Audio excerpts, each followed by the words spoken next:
আসসালামু আলাইকুম বন্ধুরা, আশা করি আপনারা সবাই ভালো আছেন। তো বন্ধুরা, আমি ভালো আছি। তো সবার কাছে ক্ষমা চেয়ে নিচ্ছি, অনেকদিন পর আবার ব্যাক করলাম।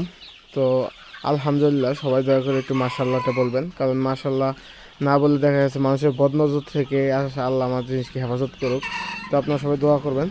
তো বন্ধুরা, অনেক দিন পর আজকে দীর্ঘদিন আমার মুরগি এখন মোটামুটি আজকে 51 দিন বয়স চলতেছে, সোনালি ক্লাসিক মুরগি আর আমার। তো আমি এতদিন ভিডিও করি নাই, কারণ মানুষের বদনজরের কারণে এর আগে আমার অনেক ক্ষতি হয়েছিল। তো বন্ধুরা, এবার আমি আবার ভিডিও করা শুরু করলাম আমার ফার্মের। তো ইনশাল্লাহ আল্লাহ তাআলা রিজিকের মালিক, মানুষের বদনজরে কিছু হবে না। তো সবাই মাশাআল্লাহ বলবেন। তো বন্ধুরা, দেখতেই পাচ্ছেন যে খামারের পর্দা ম্যানেজমেন্ট নিয়ে আজকে আপনাদেরকে একটা ভিডিও দেবো। এই দেখুন, আজকে আমার সোনালী মুরগি 51 দিন বয়স। তো আমি কিন্তু এখনও কিন্তু প্রায় 200 ওয়াটের 3টা বাতি জ্বালিয়ে রাখছি, দুইটা, আর ওই সাইডে একটা আছে 100 ওয়াটের। তো বন্ধুরা দেখুন, কারণ এখন কিন্তু দিনে প্রচুর গরম, আবার রাতে কিন্তু প্রচুর শীত পড়ে, যার কারণেই মূলত এই বাতিগুলো জ্বালিয়ে রাখা। আর দেখতে পাচ্ছেন যে আল্লাহ দিলে আমার মুরগিগুলো বড় হয়ে গেছে। আজকে বিক্রির কথা ছিল, কিন্তু বিক্রি করি নাই, কারণ মুরগির প্রপার যে ওজনটা সেটা আসে নাই। তো আমি ওজনের জন্য মুরগিকে কী ওষুধ খাওয়াচ্ছি এই নেক্সট ভিডিওতে আপনাদেরকে বলে দেবো। তো আজকে যে ম্যানেজমেন্টটা নিয়ে আপনাদেরকে কথা বলবো, যে এই পর্যাপ্ত শীতেও তারপরেও কিন্তু দেখুন, ওই যে উপরের দিকে কিন্তু আমি আমার যে পর্দাটা আছে সেটা কিন্তু আমি এখন পর্যন্ত লাগাইনি, কারণ উপরের দিকে পর্দা লাগালে কিন্তু গ্যাসটা বের হতে পারবে না। দেখুন, মুরগির লিটারগুলো নষ্ট হয়ে গেছে।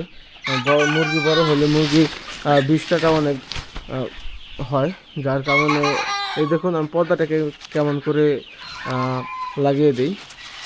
এরকমভাবে মুরগি আপনারা যদি ম্যানেজমেন্ট করেন তাহলে কিন্তু কখনো ফার্মে গ্যাস হবে না। এই যে দেখুন বন্ধুরা, পর্দাটা নামিয়ে দিলাম।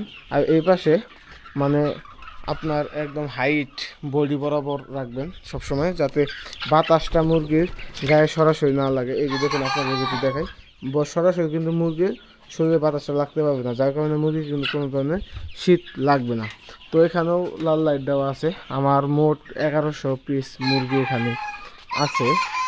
তো বন্ধুরা দেখুন, আপনাদেরকে দেখাচ্ছি, আমি কিন্তু এরকমভাবে পর্দা ম্যানেজমেন্ট করে রাখি। তো অনেক দিন পর আবার ইউটিউবে আসলাম। তো বন্ধুরা, সবাই দোয়া করবেন আমার জন্য, যাতে আমরা খামারে বেঁচে থাকতে পারি মুরগি পালন করে।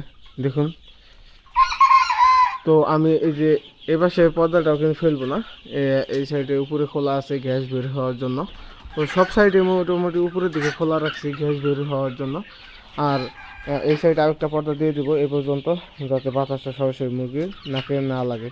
তো বন্ধুরা, আমাদের ভিডিওটি আপনাদের কেমন লাগলো অবশ্যই জানাবেন, এবং চ্যানেলটিতে সাবস্ক্রাইব করে রাখবেন নতুন নতুন ভিডিও পেতে।